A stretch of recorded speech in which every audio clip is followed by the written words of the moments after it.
Boa noite, meus irmãos, minhas irmãs, paz e graça. É bom ver cada um de vocês aqui, uns roxinhos novos também.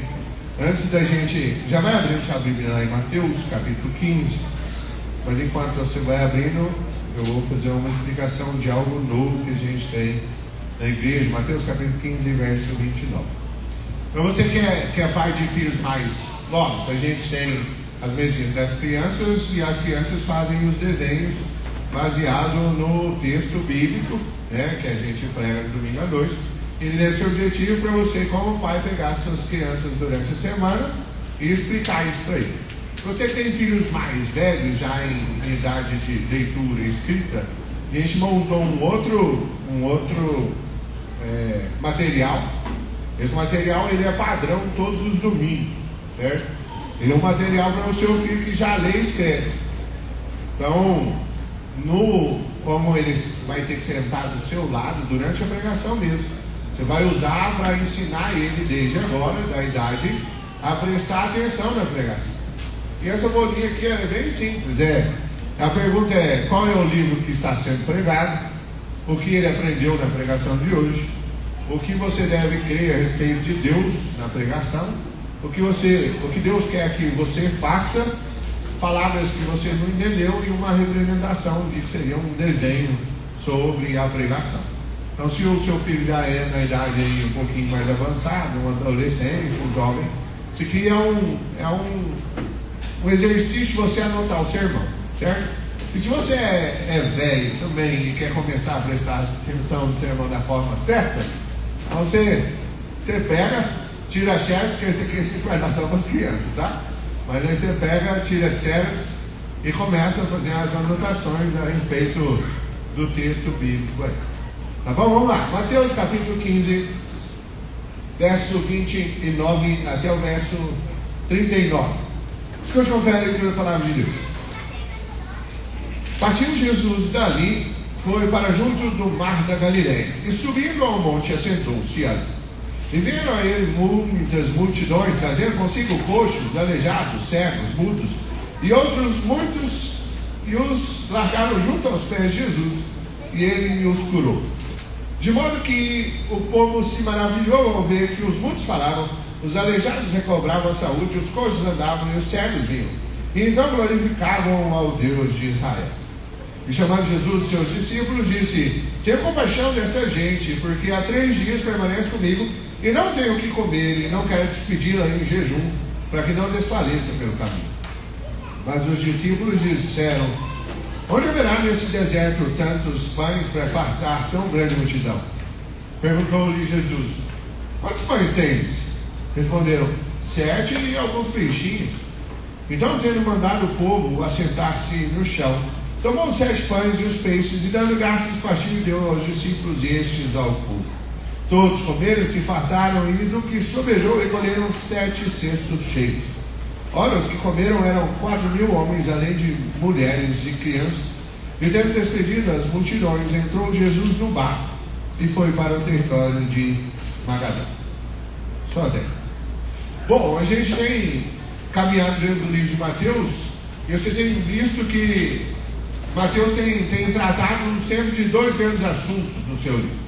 Sempre diz respeito ao reino dos céus, e como o reino dos céus é chegado da pessoa do seu rei, que é Jesus Cristo, e sempre a questão dos corações, os corações corretos e os corações errados, os corações daqueles que são cidadãos do reino dos céus e os corações daqueles que não pertencem ao reino dos céus. E essa distinção vai ficando clara conforme a gente vai avançando dentro do livro, porque a gente vai olhando e vai percebendo: os corações do reino dos céus, eles vão buscar coisas do céu, eles vão construir a sua casa sobre a rocha e não sobre a areia, eles vão buscar se esforçar no caminho estreito e não procurar as opções fáceis do caminho largo. Então a gente está vendo que existe essa distinção aqui.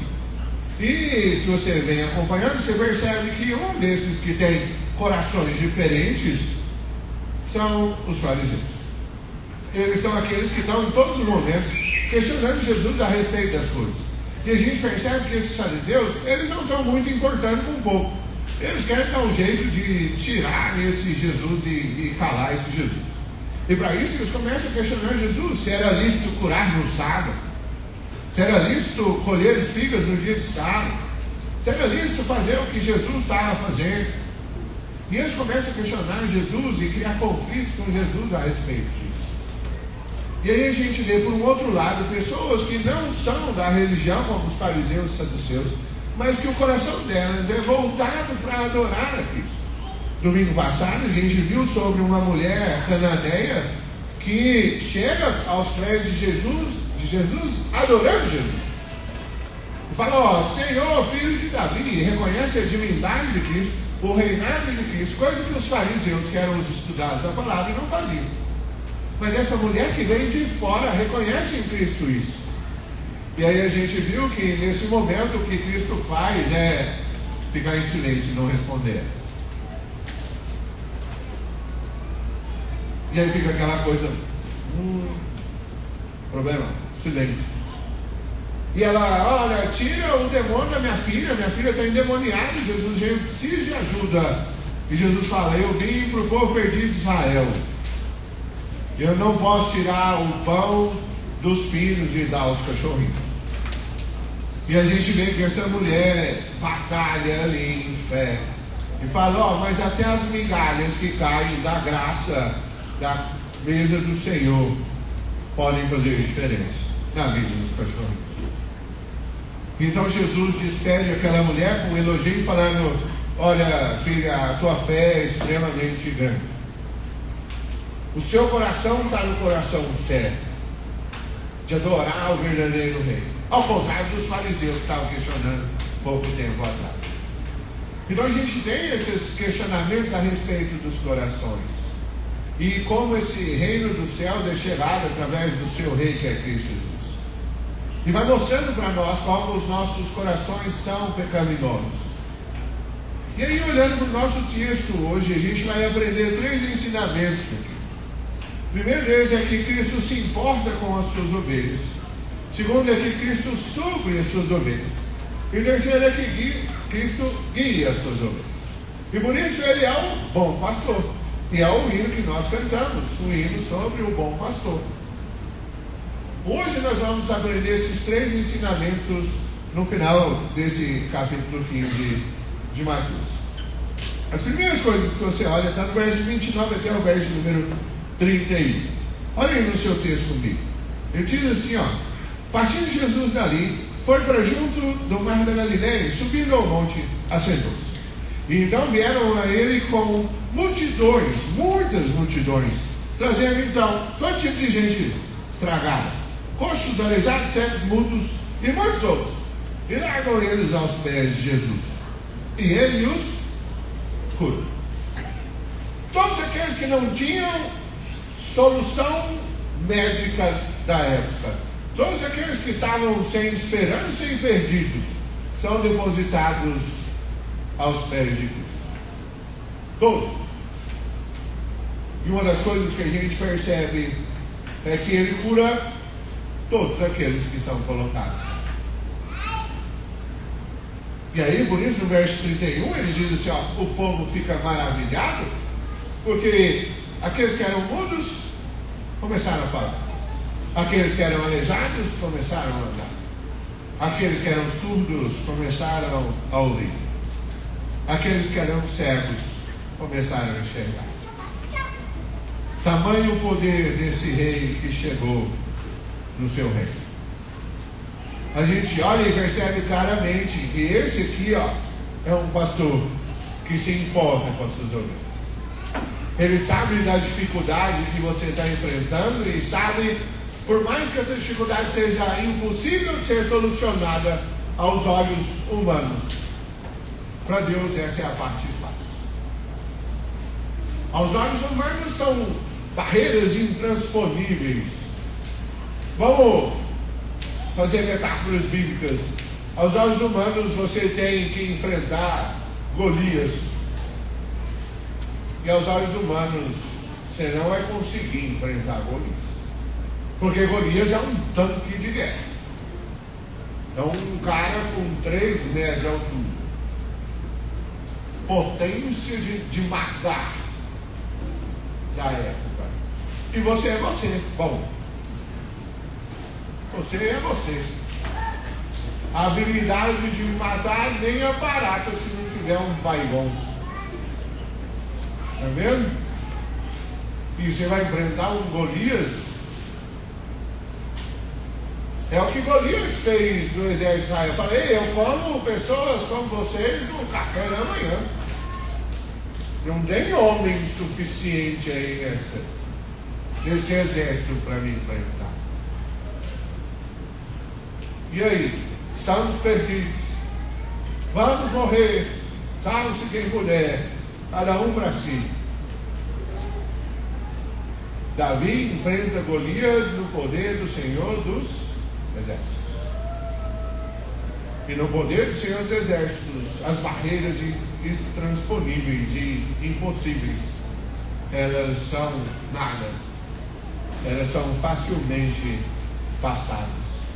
Abre sua Bíblia comigo lá no livro de Isaías, capítulo 40. Isaías, capítulo 40. Vamos ler o verso 11.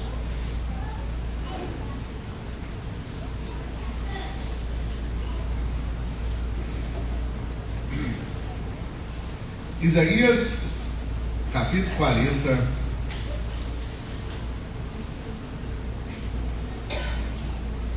verso 11.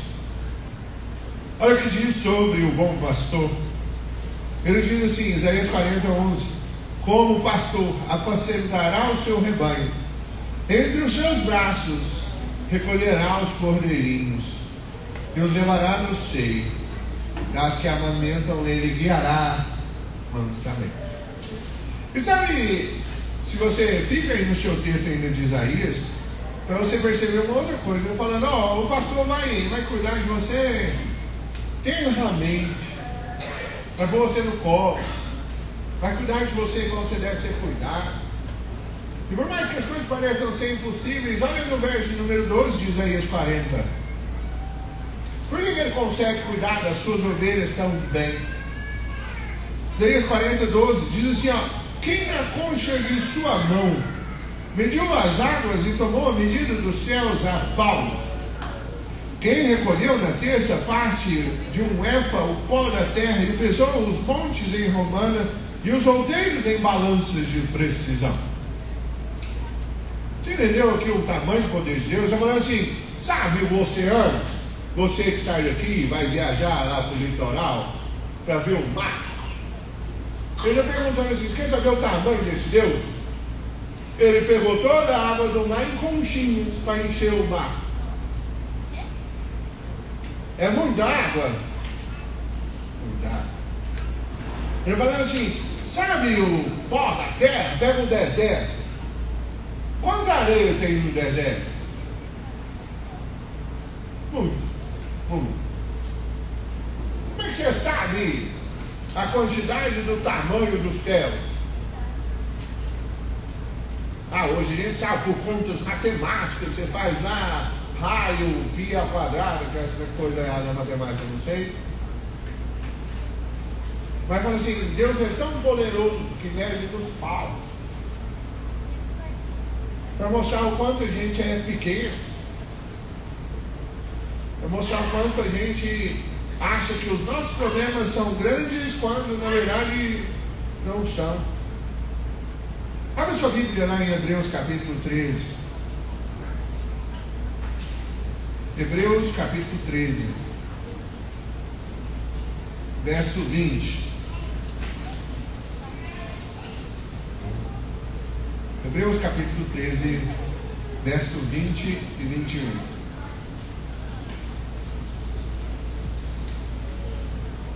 Hebreus 13, 20 e 21. Diz assim, ora, o Deus da paz, que tornou a trazer dentre os mortos a Jesus nosso Senhor, o grande pastor das ovelhas, pelo sangue da eterna aliança, vos aperfeiçoe em todo bem para cumprir a sua vontade, operando em vós o que é agradável diante dele, por Jesus Cristo, a quem seja glória para todos sempre. Amém. O autor de Hebreus vai falar exatamente que esse é o nosso bom pastor. Jesus Cristo é o pastor que se importa com as ovelhas, que cuida das ovelhas. E que por mais que a gente pareça perdido, quando você volta alguns versículos na mulher cananeia, e pareça que Deus está em silêncio, mas Ele continua cuidando dos seus. Ele cuida das suas ovelhas, Ele se importa comigo e com você. Ele sabe exatamente o que está passando no seu coração. Todas as suas angústias e ansiedades, todos os seus problemas. Jesus sabe o que você está sentindo. Segundo ensinamento que o texto nos traz é que Cristo supre as suas ovelhas. Verso 32 até o verso número 34 de Mateus capítulo 15. Se voltar lá, Mateus 15, 32 e 34. E chamando Jesus seus discípulos, disse: eu tenho compaixão dessa gente, porque há 3 dias permanece comigo, e eles não têm o que comer. E não quero despedir eles em jejum, para que não morram pelo caminho. Vamos entender aqui. Não sei se você está acompanhando as pregações comigo aqui, mas parece que isso aqui aconteceu alguns dias atrás, não é? Você lembra que alguns dias atrás ele estava pregando, e chegou um momento que os discípulos falaram assim para Jesus: ei Jesus, manda a galera embora, porque não tem comida, e eles vão morrer se eles ficarem mais tempo.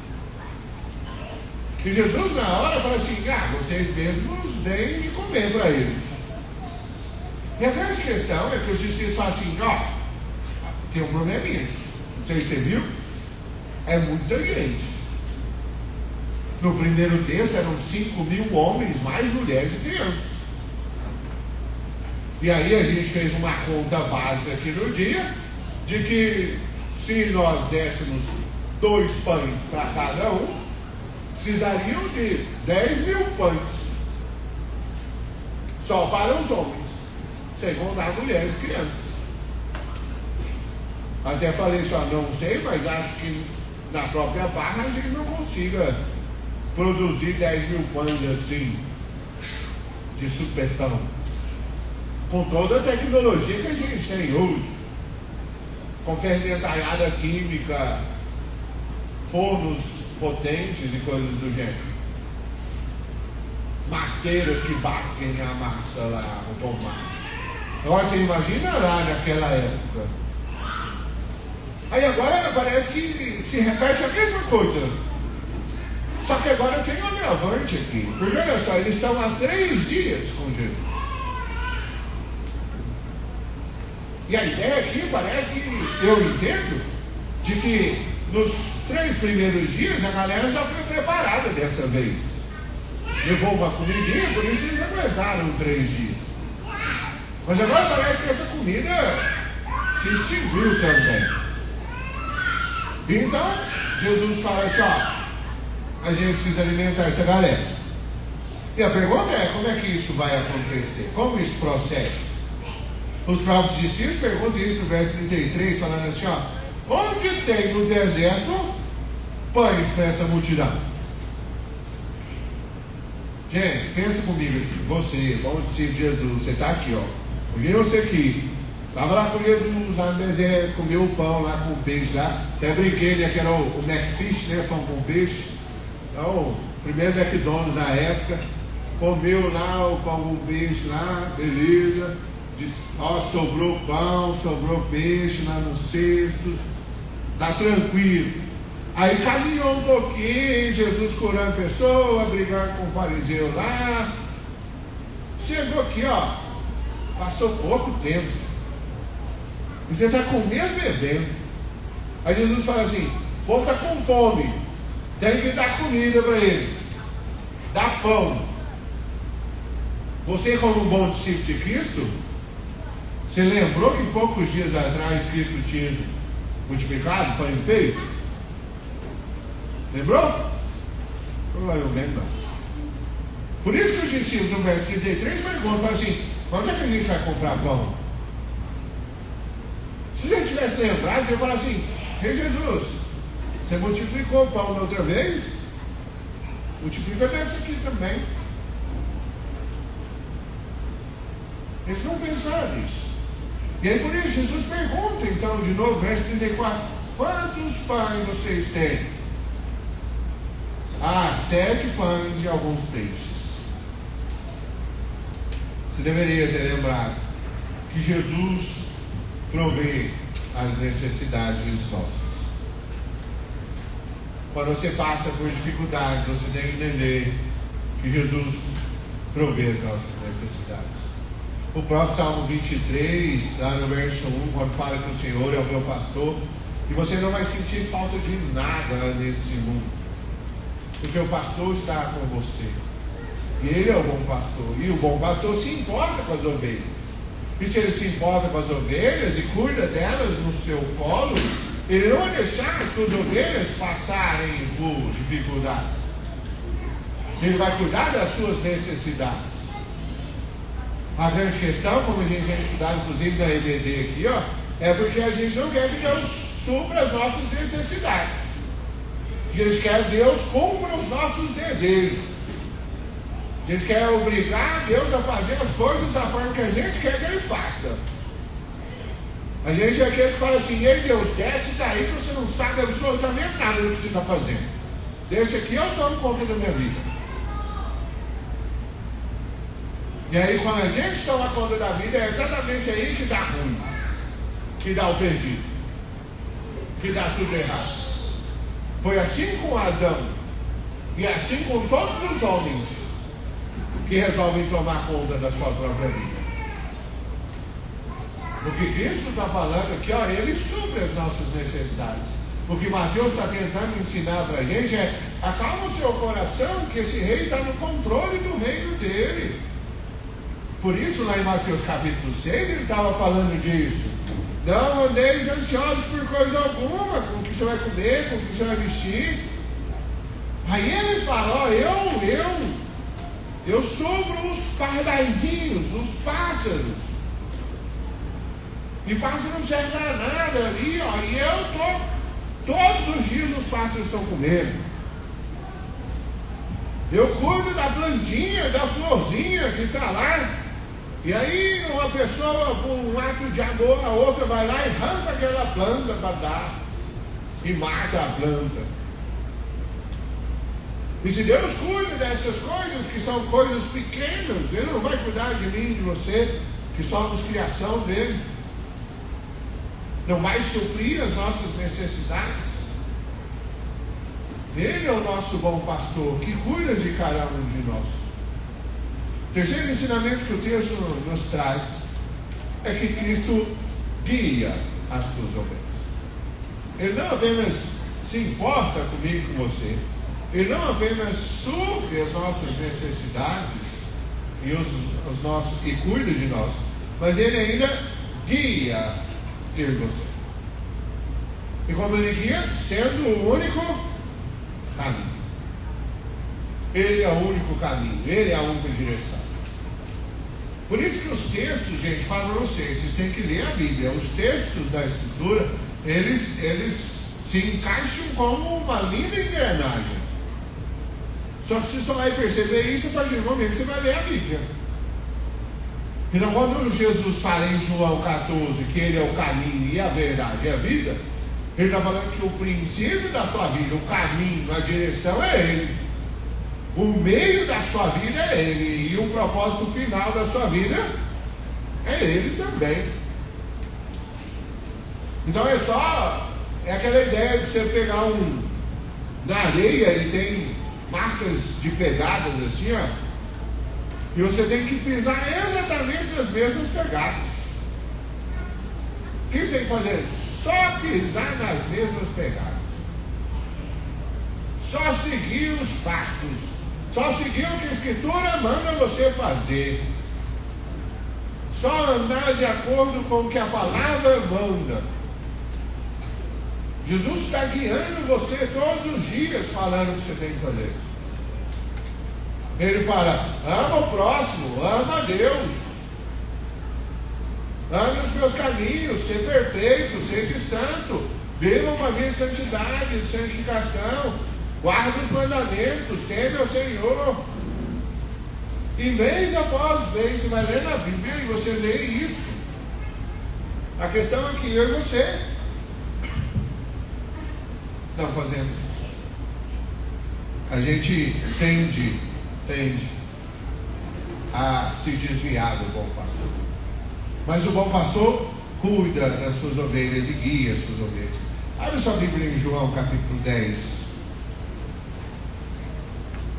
João capítulo 10, verso 27.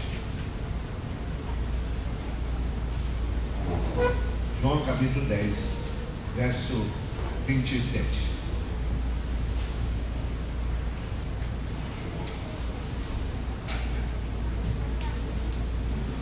Diz assim: as minhas ovelhas ouvem a minha voz, eu as conheço e elas me seguem.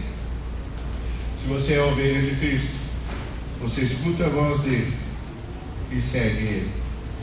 Apocalipse 7:17 diz assim, pois o cordeiro que se encontra no meio do trono os apacentará e os guiará para as fontes da água da vida, e Deus lhes enxugará dos olhos toda lágrima. O bom pastor está aí para cuidar das suas ovelhas, para suprir as suas ovelhas, para guiar as suas ovelhas. E se nós somos de fato ovelhas desse bom pastor, nós ouvimos a voz dele nos chamar e seguimos. Nós ouvimos ele falar: ei, o caminho por aqui, e nós vamos. Se nós somos de fato ovelhas desse bom pastor, o nosso caminho é certo. A nossa obediência tem que ser ao bom pastor. Nós devemos de fato caminhar nos caminhos que Cristo nos orienta, nos caminhos que Ele mostra para nós andarmos. Então, olhando para isso, o que você deve fazer? Confie na provisão de Cristo. Providência divina ou providência de Cristo é o ato pelo qual Deus faz todas as coisas conforme lhe apraz. Apraz a Deus e não a você. Ou traduzindo em miúdos, usando o texto bíblico, todas as coisas vão cooperar de acordo com o propósito de Deus para a sua vida. Então, toda vez que você enfrentar Golias na sua vida, saiba que Golias tem um propósito de Deus para que ele esteja. Toda vez que você tiver que passar por uma tempestade em meio ao barco, saiba que tem um propósito de Deus para que aquela tempestade ocorra ali. Tudo que ocorre na nossa vida é provisão de Deus. Em breve chega o nosso livro sobre provisão de Cristo. E aí vocês vão perceber tudo. Onde você nasceu, onde você mora, a igreja que você frequenta, as pessoas que vivem ao seu redor, os embates que você tem no seu serviço, os problemas com o chefe, a falta de educação dos filhos, tudo o que você enfrenta é provisão de Deus. E Ele está trabalhando em você através das infinitas possibilidades provisionais dele. Segundo, se Cristo é o caminho, devemos seguir o exemplo de Cristo. E o exemplo de Cristo é uma vida de santificação, é uma vida de obediência ao próprio Deus. Quando a gente vê Cristo obedece ao Pai até o ponto de se entregar na cruz por aqueles que não merecem, eu e você. E Ele vai, e Ele de fato morre na cruz por pessoas que eram inimigas dele, em obediência ao Pai. E eu e você costumamos obedecer coisas simples que Deus fala para a gente obedecer. A gente custa falar a verdade, a gente custa tomar cuidado com a língua, a gente custa ser honesto. A gente tem muito mais propensão a ser agressivo do que a agir com graça e misericórdia na vida de outras pessoas. A gente tem muito mais dedos rápidos para julgar os outros e dar tiro do que simplesmente escutar. Parece que a gente não segue muito bem o exemplo de Cristo. Mas a função nossa é se esforçar para seguir o exemplo de Cristo. Terceiro, cultive uma fé ativa. A fé é um dom de Deus, como diz Efésios. Mas eu e você devemos de fato cultivá-la ativamente. A fé vem de Deus, mas o ler a Bíblia e orar é você que tem que fazer. É você que tem que sentar, abrir o seu texto bíblico durante a semana e ler. É você que tem que ajoelhar e orar a Deus. É você que tem que buscar a presença de Cristo ativamente. Afinal, é exatamente essa que é a característica do cidadão do reino dos céus. Bem-aventurado aqueles que têm fome e sede de justiça, porque serão saciados. É bem-aventurado aqueles que têm fome e sede de Deus. Por quê? Porque eles vão ser supridos. E aí a gente reclama, porque eu não tenho fé, porque Deus não fala comigo. Claro, você não faz absolutamente nada. Você fica esperando atos miraculosos de descer uma luz na sua frente. Você não tem contato com Deus, você não tem relacionamento com Deus. Nenhum. Aí é necessário que os atos providenciais se ocorram na sua vida. Como você quebrar duas pernas, parar dentro do hospital, não tem o que fazer, a não ser ler a Bíblia. E aí sim o relacionamento flui. Os atos provisionais de Deus sempre vão levar Ele para salvar a sua vida. Essas coisas eu e você devemos fazer. Essas coisas são aqui. E se você repara no final do nosso texto, Mateus capítulo 15, verso 37, diz assim: todos comeram, todos se fartaram, sobrou 7 cestos. E aí os que comeram eram mais 4.000 homens, mulheres e crianças. E todos esses estavam adorando a Cristo pelo bom pastor que é. O bom pastor que se importa com as suas ovelhas, cuida delas, supre suas necessidades e guia elas no caminho que elas devem andar. Feche os olhos, vamos orar. Pai amado, nós agradecemos pela tua mensagem, agradecemos pela tua palavra, agradecemos porque o Senhor fala aos nossos corações essa noite.